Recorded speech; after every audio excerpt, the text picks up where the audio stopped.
Bonjour, bon début de semaine à tous. La presse est disponible en kiosque. Nous sommes lundi et c'est la première édition de la revue des Grandes Unes. Et donc la nouvelle expression parle du climat sociopolitique, ce que la mission tripartite a recommandé. C'est le grand titre du journal. Au regard de la déclaration finale de la mission du président de la Commission de l'Union africaine, de la secrétaire générale de la francophonie et de la secrétaire générale du Commonwealth au Cameroun, l'on retient que pour la tenue des scrutins à venir, il faut avant tout des préalables. C'est ce que le journal propose ce matin en page 6. Le journal parle également des États-Unis. Revers pour une délégation camerounaise. Donc on peut ne pas gaspiller justement l'argent des contribuables pour implorer les États-Unis donc d'assouplir les sanctions de l'AGOA à balancer donc Tibor Nagui. C'est le journal qui le dit en page 2. Le journal parle également du code électoral avec l'urgence d'une révision consensuelle dans sa révision d'avril 2019 sur le Cameroun. Le Parlement européen avait d'ailleurs exhorté le régime de Biya de procéder à une révision sensuelle du système électoral en page 7. Le journal parle également des investitures au RDPC, le cas tourmenté du Mbéré. La commission d'investiture a d'ailleurs ignoré toutes les dispositions de la circulaire de Paul Biya. C'est ce que le journal nous propose en page 9. Et on parle également de la loi des finances, du budget en baisse de 260 milliards de francs CFA. Le gouvernement présente d'ailleurs une enveloppe de 4 951,7 milliards de francs CFA, une diminution de 5% par rapport à l'exercice 2019. C'est ce qu'on découvre dans le journal en page 8 de ce matin.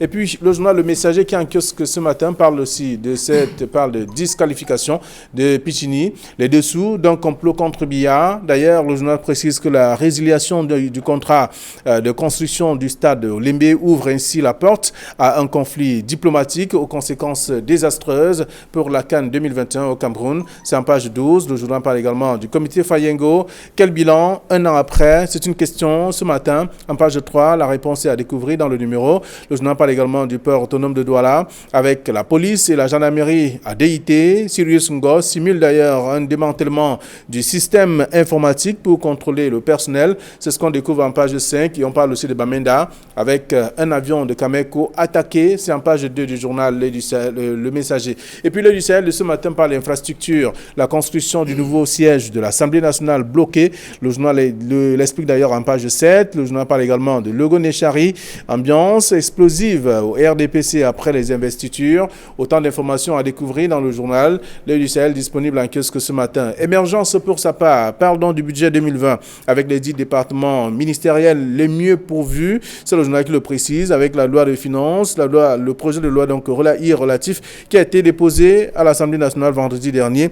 Donc globalement, le budget 2020 en baisse s'élèvera à 4 951,7 milliards de francs CFA. C'est le journal qui propose également le dossier. Le journal parle aussi du stade de Lembe, passe d'armes entre Molekombi et Piscini. C'est le journal qui propose aussi le dossier. On parle également de cet incident avec les législatives 2020. Les députés vomis à l'Est Cameroun. C'est un autre article que je vous invite à lire. Le quotidien Le Jour parle également de la CAN 2021, stade de Lembe. Que se passe-t-il? C'est une question avec le ministre des Sports et de l'Éducation physique qui a résilié le contrat de la construction de cette infrastructure sportive. Le groupe italien résiste bien entendu et c'est une enquête qui a été menée par le journal Le Quotidien Le Jour qui est donc disponible en kiosque et qui parle aussi du Nord-Ouest avec des tirs sur un avion de Cameco. C'est le journal qui parle au port de Douala. La police a dit ou à DIT. C'est le journal qui propose également le sujet. Mutation parle de rebondissement.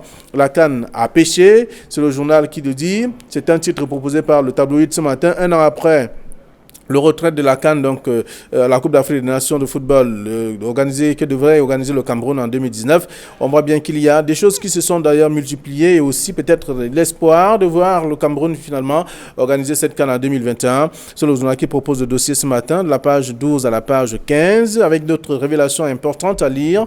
Le journal s'intéresse aussi à autre chose, parlant de ce camion fou d'Ekounou qui a tué et a créé un accident mortel. Le journal est donc disponible en kiosque ce matin, tout comme le quotidien de l'économie qui parle également de ce numéro, parlait d'une planification, budget 2020. La priorité doit être donnée à la relance du nord-ouest et du sud-ouest. C'est le dossier à lire dans le journal. Le journal a d'autres informations. Ce matin, tout comme Cameroun Tribune qui est en kiosque et qui parle du budget 2020, le gouvernement propose 4 951 milliards de francs CFA. C'est le journal, c'est le projet de loi en tout cas, qui est donc sur la table des députés en ce moment. Chaque ministre membre du gouvernement va présenter son projet de budget et c'est à découvrir dans le dossier proposé par le numéro de la page 2 à la page 22 de Cameroun Tribune de ce jour. Et puis Repère parle de recettes fiscales 2018.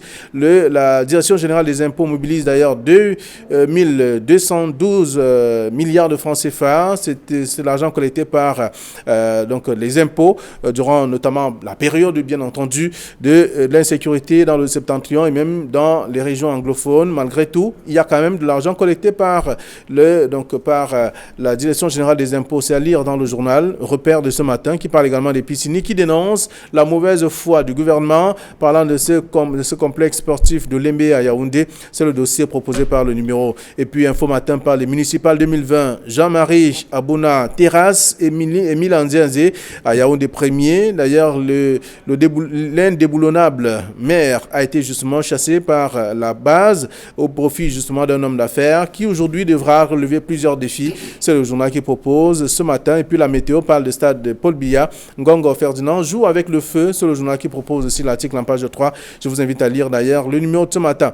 Le journal Intégration s'intéresse à la transformation productive de l'Afrique centrale avec l'autopsie et bien sûr la thérapie. C'est le dossier proposé par le journal. Le journal qui parle également des relations entre le Cameroun et les États-Unis. Yaoundé et Washington. Ce pic donc d'apaisement. C'est le journal qui propose également à lire en page 3. Et aussi, l'autre journal, c'est Éco-Santé qui est en kiosque également ce matin. On parle d'humanisation des soins et services, l'urgence, de réhabiliter l'hôpital de district de Mbalmayo. C'est un hôpital en état de délabrement avancé. C'est le journal qui le propose. Et avec également des réflexions qui doivent être faites pour améliorer et certainement amener les populations à s'intéresser davantage à cette structure sanitaire. C'est le dossier proposé par le numéro de ce matin. Le journal a d'autres informations parlant aussi d'épidémie avec plus de 3 millions d'enfants à vacciner contre la rougeole. C'est l'information contenue dans le journal Éco-Santé de ce matin. Voilà du moins ce que la presse nous propose. Et pour commenter ces différents sujets, il est avec nous, Bernard Batana. Bonjour et bienvenue. Good morning, Jikwa. Good morning, moi. Good morning, Tindi. Good morning, Fontaine. Bonjour, Charles Fanga. Bonjour, Flavien Valendungo. Bonjour à tous les téléspectateurs de la revue de Grande Une. Je vais entrer dans cette émission en magnifiant la communauté Sawa qui vient de célébrer la fête traditionnelle du Ngondo. Un Ngondo qui a été rénové et relooké. En ce sens que d'autres communautés nationales et même internationales étaient invitées à cette grande fête culturelle. Ça a été vraiment un rendez-vous du donner et du recevoir sur les berges du Bouri.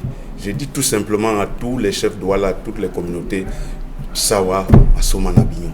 Merci. En tout cas, on l'a vu, on a souvent invité d'autres communautés aussi à ce grand rendez-vous culturel. Bonjour Charles Fonga. Bonjour et bonjour à tous les téléspectateurs de Kinance Télévision. Merci d'être là. Également ce lundi, avec vous, nous allons faire le tour de quelques sujets proposés par la presse. Il y a la nouvelle expression qui parle du climat sociopolitique. C'est que la mission tripartite a d'ailleurs recommandé. Il faut des préalables, en tout cas, pour que le double scrutin, en tout cas, de février prochain se tienne. Ce sont des préalables proposés par cette tripartite à Yaoundé. Oui, effectivement.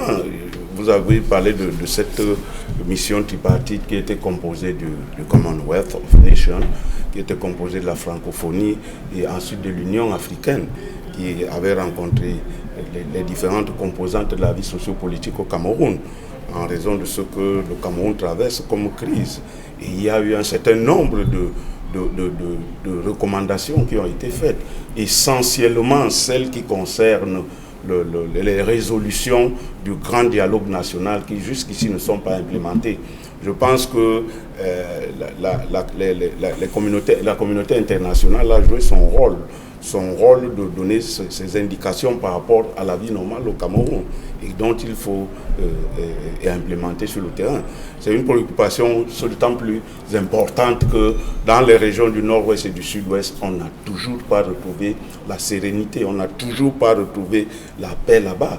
Et donc, on ne peut pas concevoir des élections dans une région où il n'y a pas de paix, où l'accès n'est pas facile, où les symboles de l'État se sont amenuisés, où les hôpitaux... Il n'y a plus de population. Où il n'y a plus pratiquement de vie. Moi, je pense que c'est un préalable très important pour des élections fiables, pour les élections crédibles, pour que ceux qui sortiront de ces élections-là soient vraiment l'émanation du peuple profond.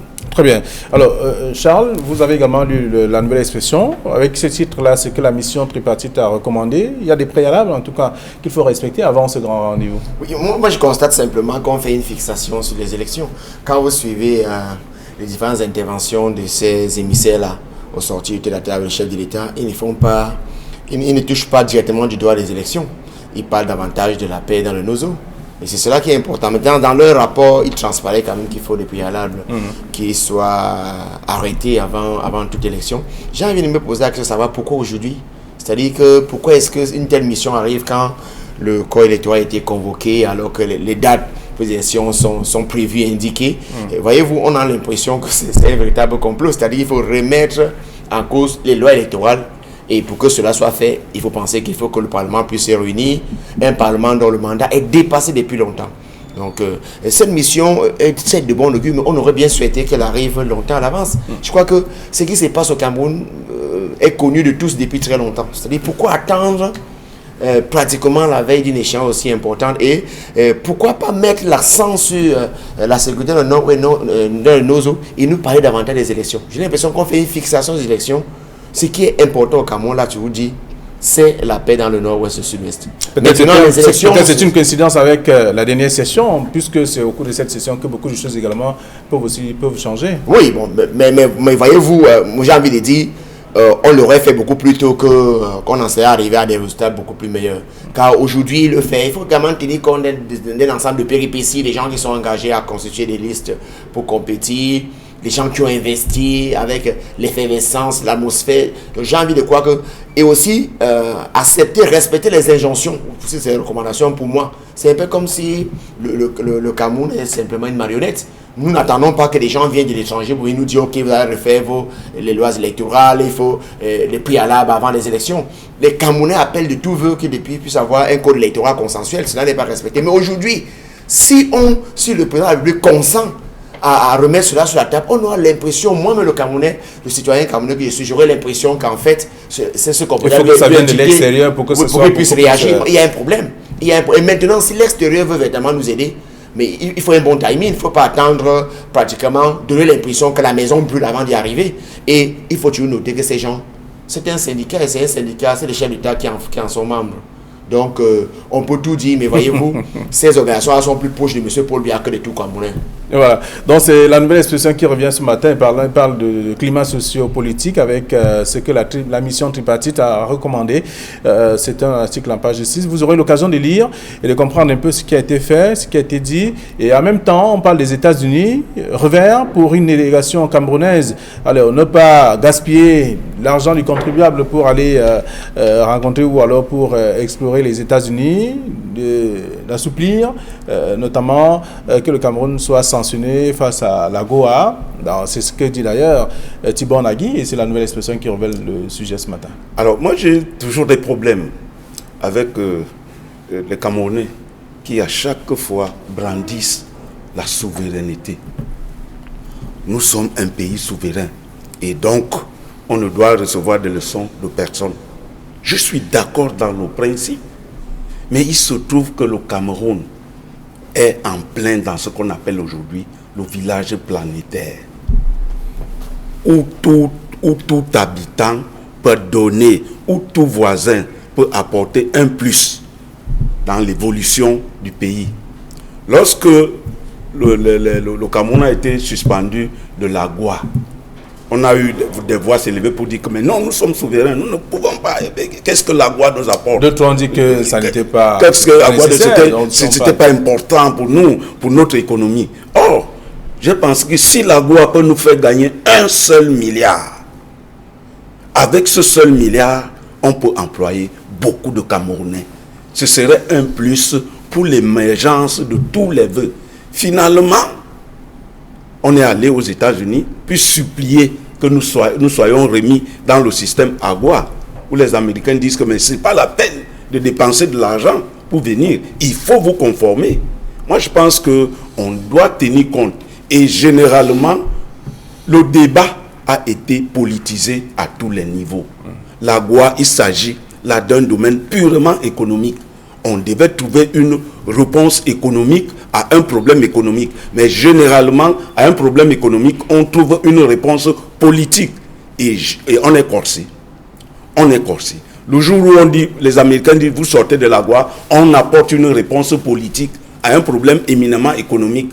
Et le résultat, ce qu'on se trouve là, où un jour on dit, on envoie une mission pour de bons offices pour demander aux Américains de nous remettre dans le système AGOA. Moi, je pense qu'on devait faire la différence, le distinguo entre le politique et l'économique. Parce que l'économique, c'est très important pour faire vivre le politique.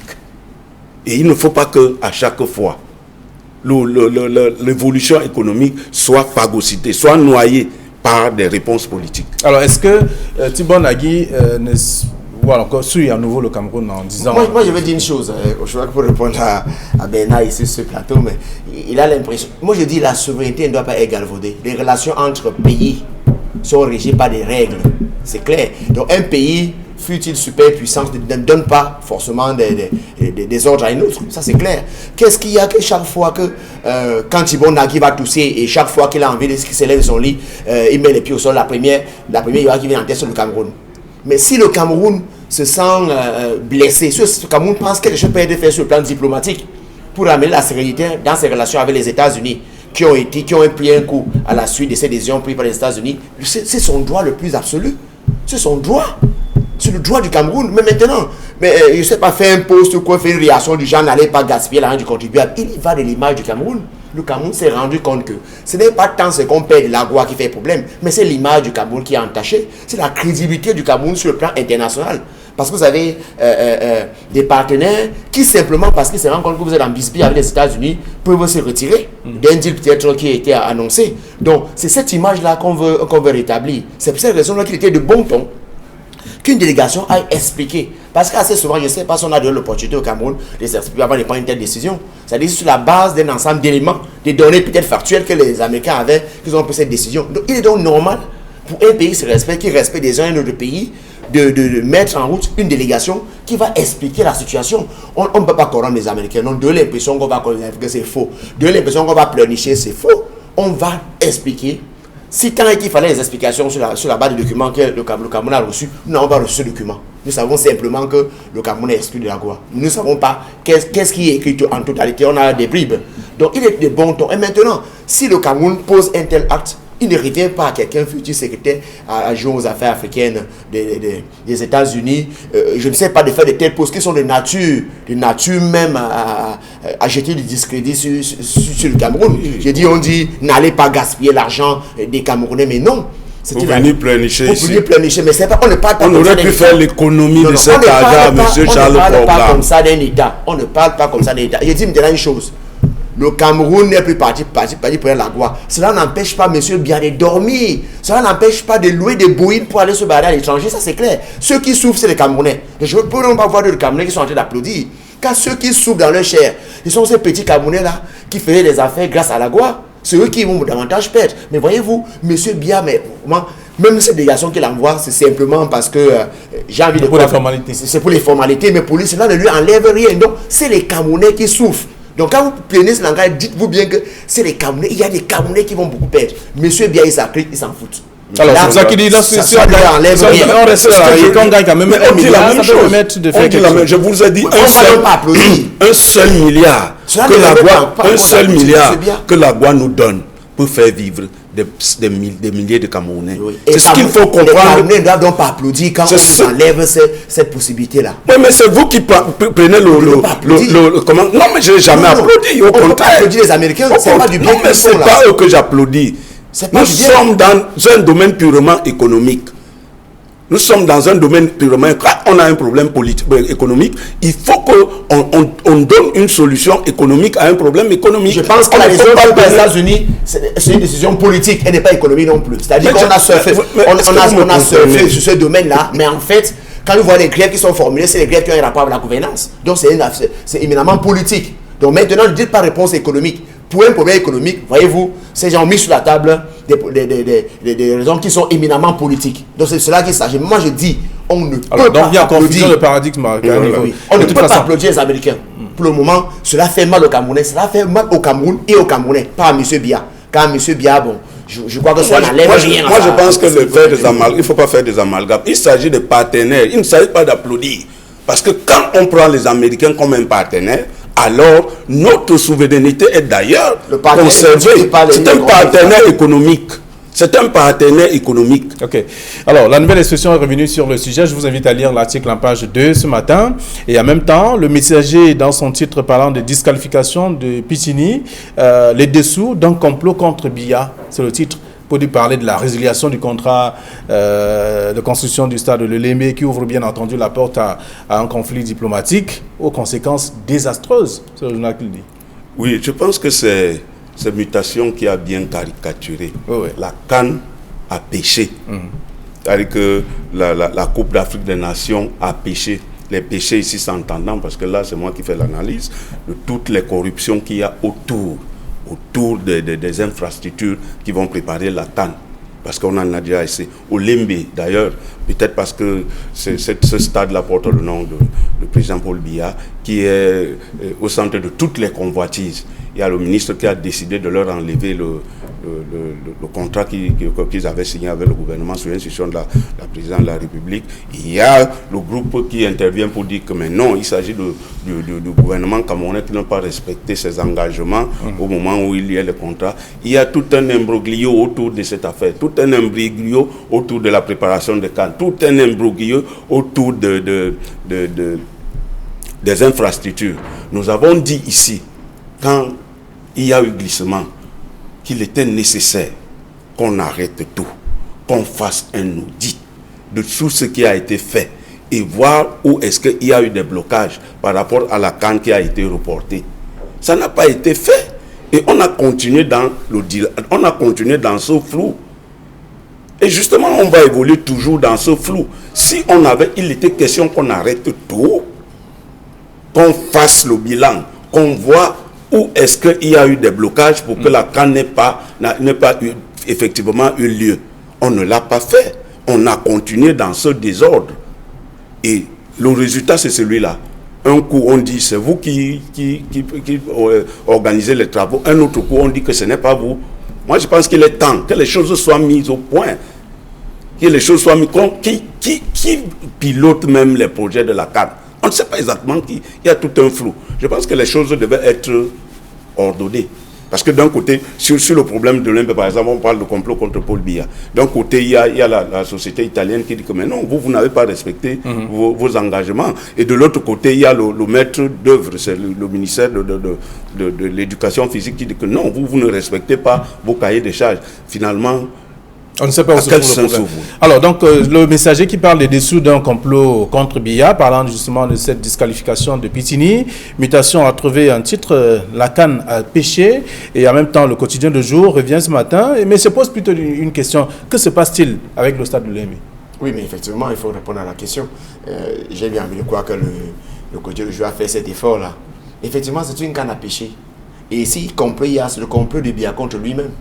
Ce le complot de Biya contre Biya, qui nomme ses ministres, qui font le tour des stades, à chaque fois, en ressort avec les satisfaits, applaudissent, vous disent on a 50, 80%, et qui parfois empêchent la presse privée d'y avoir accès. On a un seul son de cloche qui vient de la presse publique. C'est bien de cela qu'il s'agit. Ici, s'il y a un complot, c'est le complot de Biya contre Biya. Mais j'ai envie de dire, c'est un complot contre le peuple camerounais.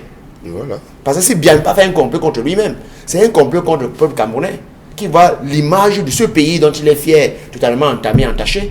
qui voit qu'en 4-5 ans, on peut organiser une canne, qui voit que chaque fois qu'on annonce que les travaux sont à cette importation, ce n'est pas le cas. C'est un complot contre les Camerounais. Donc, en fait, les Camerounais doivent s'organiser. Quand on voit cela, certains ont envie de dire, ok, ça fait du mal à bien. Non, c'est à nous les Camerounais que cela fait du mal. Moi, j'ai des amis avec les chars ils ne comprennent pas comment est-ce qu'un pays comme le nôtre ne peut pas construire un stade. En 4-5 ans, on ne peut pas construire les stades. Les durées sont connues. C'est-à-dire que le temps qu'on doit mettre. Donc là, je crois que l'affaire est beaucoup plus grave qu'on le voit. Il y a un véritable complot contre le peuple camerounais. Et les responsables de ce complot-là, c'est M. Bian Premier et tout ça clique. Tous ceux qu'ils nomment, qui font des faux rapports. Donc, je salue aussi la presse qui nous a permis de voir cela. Et je dis encore que le journal Le Père qui a donné la parole à Pichini a également bien fait. On a compris. Ce n'est pas en remplaçant l'Italien Pichini par Magil que les choses vont aller. Si tant est que combattant l'a dit ici, on a pas cherché à comprendre quels sont les problèmes. Pourquoi est-ce que cela va marcher? Que se passe-t-il? Comme l'a si bien dit le collège, pourquoi est-ce que cela ne marche pas? Pichini déplore la mauvaise foi du gouvernement à la suite. Effectivement, quand je vous dis que c'est quand tout un gouvernement avec tout ça qui peut être... Et le gouvernement déplore la mauvaise foi de Pichini. Oui.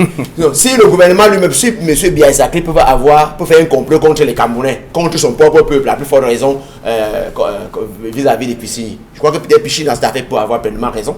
Alors, est-ce que ça peut être un conflit diplomatique, comme le dit le journal? Bon, mais là aussi, c'est une relation d'affaires. C'est bien que les États accompagnent leur pays, parce que ça leur fait rentrer leurs entreprises, ça leur fait rentrer des devises, mais je ne vois pas en quoi cela fait un contrat diplomatique. C'est-à-dire que c'est clair que dans un contrat, il ne faut respecter pas, on est libre de résilier le contrat. Mais s'il y avait d'autres dessous derrière, peut-être qu'il y a des échanges dans du type je vous cède la construction du stade et en retour me céder telle ou telle chose, peut-être ça va être un problème à ce niveau-là, mais s'il y en a et que le Cameroun respecte sa part de contrat, il n'y aura pas de problème. D'accord. Alors, ce sont quelques titres à lire dans la presse ce matin parlant de la disqualification de Pichini et également le bisbis qui existe désormais entre le ministre des Sports, de l'Éducation physique et bien entendu cette entreprise qui aujourd'hui se voit retirer le gros du travail du stade de Lembe, qui a d'ailleurs connu une période de disette qui n'a pas fonctionné carrément. À un moment, il y a eu une traversée de désert, il y a eu suite au non-paiement des droits des employés. Il y a eu beaucoup de remous, il y a beaucoup de rebondissements dans ce chantier particulier du stade de Lembe. Alors, on parle également du budget émergence. Ce matin, parle du budget 2020. Les 10 départements ministériels les plus pourvus sont d'ailleurs dans le journal. Et en même temps, Cameroun Tribune dit simplement ce matin qu'il y a du travail qui est fait, avec un autre titre aussi qui est proposé concernant justement cette actualité. Le gouvernement propose 4 951 milliards, 7,8 milliards de francs CFA. Alors, c'est ce qu'il faut retenir de ce budget, c'est qu'il y a baisse de 260 milliards. Voilà l'information. Baisse de 260 milliards. Et vous savez que en économie, c'est le mieux-être qui est plus important. Et lorsque un budget, parce que les budgets vont se suivre en augmentant. Et lorsqu'on trouve une baisse de budget avec un gap de 260 milliards, ça veut dire que les Camerounais vont trinquer durant cette année. Ah oui, on a eu un gap de 200 parce qu'on a atteint un niveau, parce que le problème est économique. On a atteint un certain niveau avec le budget antérieur.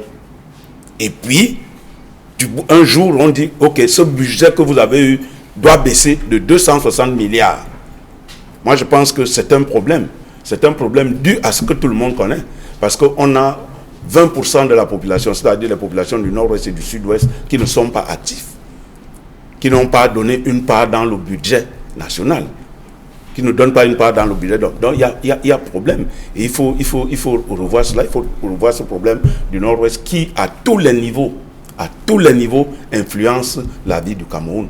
À tous les niveaux. Alors, au niveau budget, la collecte de l'épargne, c'est l'épargne qui nourrit le budget chaque année. Cette collecte n'est pas effective. Et il y a donc un manque à gagner, un gap dans une région. Cela veut dire que l'économie du nord-ouest et du sud-ouest tire l'économie générale du Cameroun vers le bas. D'où cette baisse du budget national, au niveau national. Moi, je pense qu'il faut en tenir compte. Alors, Charles Fongan, si déjà en 2019, ça n'a pas été facile, avec le budget qui a été proposé, ça veut dire 2020 sera davantage mauvais, je veux dire, avec cette baisse de 260 milliards de francs. Moi, je dis que ce n'est pas la taille du budget qui charrie le développement. Ce n'est pas forcément parce qu'on a un budget de 6 000, 7 000 milliards. C'est la capacité du pays à pouvoir tenir le budget équilibré en dépenses et en investissement qui compte. Est-ce que par le passé, quand on avait des budgets qui étaient là de plus de 5 000, on y avait véritablement on a tiré ce budget-là et on a pu réaliser nos dépenses et nos investissements? Non. On s'est toujours rendu compte qu'assez souvent, on n'y arrive pas. Donc, ce n'est pas tant la taille qui compte. Mais maintenant, il faut noter qu'il y a des problèmes, qu'au niveau des recettes, qu'il y a quand même 2 zones qui sont économiquement sinistrées et qui ont été déclarées comme telles. Donc, on prend en compte le fait qu'il y a une zone qui ne peut pas produire, comme dit Batana, mais qui consomme, qui grève même davantage le budget de l'État. Donc, le pays est en difficulté, le pays est en crise et aucun Camerounais ne pourrait s'en réjouir. C'est comme il a dit, nous tous nous souhaitons que la paix puisse se réveiller dans le NOSO, qui aussi avait une très forte contribution dans le budget de l'État. Mais voilà, justement, il y a une priorité. Ici, la priorité dans ce budget, c'est les régions anglophones, précisément. Ah oui, et effectivement, non seulement les régions du nord-ouest et du sud-ouest ne produisent pas, mais c'est des régions budgétivores. C'est-à-dire que nous allons doublement nous dépenser pour le nord-ouest. Ils ne produisent pas et ils consomment beaucoup plus une grande partie de notre budget. Oui, mais je veux dire, si cette affectation peut ramener la paix, ce serait plutôt une bonne chose. On n'aura même pas... Ce sera un sacrifice normal. Parce qu'on a parlé que désormais statut spécial, si cet argent... Parce qu'on a parlé de 43 milliards déjà qu'on devait obtenir d'étrangers pour financer pour la reconstruction dans ces régions. S'il y a encore une part du budget qui est destinée également à développer ces régions-là pour éviter que la paix revienne, c'est plutôt une bonne chose. On peut se dire qu'on va serrer la ceinture, cela sera dur, mais au bout d'1 an, 2 ans, si la paix revient, sûrement que les choses vont évoluer. Alors, ce sont des sujets que vous aurez à lire dans la presse ce matin. On va peut-être proposer un des derniers sujets parlant du quotidien Le Jour, qui parle du port de Douala. La police à DIT, le Messager parle de ce même port. La police et la gendarmerie à DIT. Sirius Ngo simule un démantèlement du système informatique pour contrôler le personnel. Oui, le journal nous apprend que la police a investi depuis vendredi les locaux du DIT. Sous l'instigation du directeur du port autonome de Douala. Cela fait suite à un certain nombre de choses. Et le journal nous apprend aussi qu'il y a un mémorandum qui a été signé en secret entre le port autonome de Douala et TIL, qui a candidaté pour la concession du port. Mais qui n'a pas seulement candidaté. Qui a candidaté et qui à un moment a été retenu. Mais vous savez comment cela s'est passé. Il y a eu cette note de la présidente de la République qui a demandé de surseoir à toute action de concession du port jusqu'à ce que le verdict du tribunal de Douala soit donné. Parce que DIT, se sentant lésé dans ce processus, a porté l'affaire au tribunal. Et le tribunal, la justice fait son cours. Au moment où la justice fait son cours, on ne comprend pas pourquoi, au niveau du port de Douala, il y a eu la police qui a investi. Et l'autre chose, au niveau du système informatique, parce qu'on dit le prétexte de directeur du port, c'est que le système informatique soit démantelé. Il faut dire ici qu'il y a interconnexion. Oui. Vous l'avez dit la fois dernière, mais on voit bien que la police est descendue. La police se trouve au port. Je pense qu'il y a des journalistes, il y a une certaine presse qui a des prises d'intérêt dans ce qui se passe au port de Douala. Mais voyez-vous, quand vous dites, on vous dit Sirius Ngo simule, c'est-à-dire que le journaliste qui constate qu'il y a la police qui a fait une descente au port de Douala peut déjà en tirer déjà les conclusions que le directeur du port qui a fait venir, qui a sollicité la police a simulé. Il y a un problème. C'est-à-dire, vous voyez, ils ont pris position. Vous voyez la position de bataille sur ce plateau. C'est-à-dire, il y a des gens qui ont pu faire et cause pour DIT au port. Nous n'en sommes pas là. Nous voulons que la vérité triomphe. Qu'on sache exactement ce qui se passe. quelqu'un a perdu la concession, on nous apprend qu'un autre prendra possession en janvier. Non, il ne s'agit pas. Non. Pour le moment, on dit qu'on a dû sursoir à tout cela. Voilà. Attendons voir. Donc maintenant que la presse, on veut les faits. Que la presse veut nous raconter qu'il y a une simulation. Mais les faits, c'est que la police est descendue sur le terrain. Mais il n'y a pas de simulation. Ça, c'est l'investigation. Il n'y avait pas de rapport de la police. Non, mais ça, c'est l'investigation.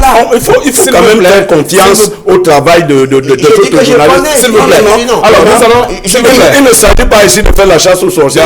Bernard Richard. Non, c'est bon, nous sommes là. On va sur le terrain. S'il vous plaît. Il faut que les autres respectent le travail. D'accord, alors, les lecteurs vont juger, vont lire et comprendre exactement quel est le traitement qui est réservé justement à ces sujets. Et nous vous donnons rendez-vous demain lorsqu'il va être 9h20 sur Equinox. Bonne journée à tous et au revoir.